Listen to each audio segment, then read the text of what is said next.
And I remember the showrunner called me on the phone one day and he said, "Look, by the time this shit gets to you, it's baked crispy hard. Just say your lines, motherfucker."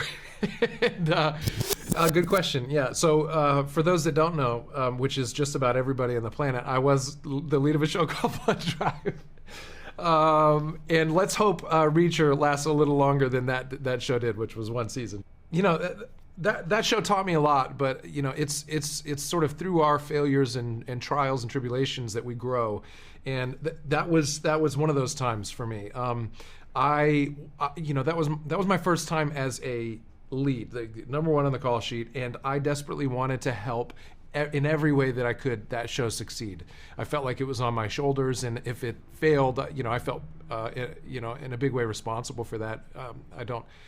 I don't necessarily think that's true in hindsight, but you know, I felt a lot of pressure, and so I, you know, being the ever creative control freak that I am, I wanted to do everybody's job for them if I felt like, yeah, I had a better idea, and that rubbed a lot of people the wrong way, and I expended a ton of energy that I could have saved, and I could have enjoyed the process a little more and sort of you know, trusted it, but I felt like some decisions were being made that you know it could have been better or more tastefully handled.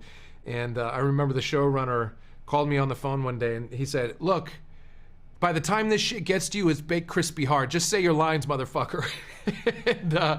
and I was like, all right, look, there's no gloves are off. We you know, we both know how we feel about each other. So, but at the end of the day, you know, despite the fact that I you know, killed myself to try and help every scene and every, you know, production design or whatever be better, the end result was the same, and it was I felt like what I read on the page could have been you know, I just think it could have been a different show. And you know, as an actor, I don't have my hand in the post-production pipeline. I have no say over what happens once it leaves the camera. And you know, they say you know, a film is made 3 times, pre-production, principal photography, and post-production, and they can take on, each one of those phases can take on an entirely different life, for better or worse. You know, that's, I have no control over that, and I sort of tried to intuit that control into the process, and it just didn't happen, and it didn't matter anyway. It just was so different.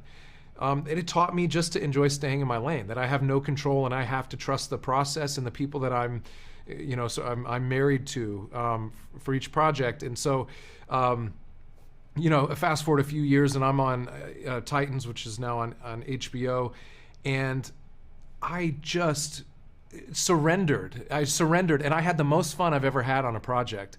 And not only that, but what a small world. Greg Walker, the showrunner of Titans, is really good friends with Nick Santora, the showrunner for our show. And you know, when Don Granger and Nick Santora are investigating the possible reachers and they start making phone calls to see what kind of guy I am, who do they call? They call Greg Walker. And I find out later that Greg Walker was singing my praises. He's so easy to work with. He just says his lines, you know. And I'm hearkening back to my you know, my Blood Drive days, going, thank God that you know, that happened. You know, things are baked crispy hard, and I should just say my lines. He was right.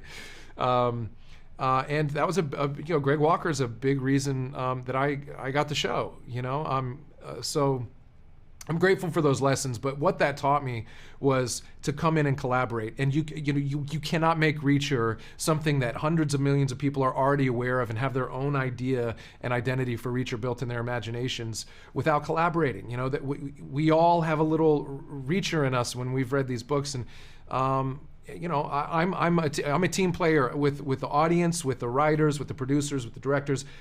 We're all holding hands here, trying to, you know, bring to life Reacher. We have to do it together. So for me to have some ego in the game, I think would be destructive, and you know, that was beaten out of me early. So thank you for reminding me of the one season of Blood Drive. but it's you know, some fruit has been born out of that. So not all lost. Yeah. I did like it though. Thank you. You and me both.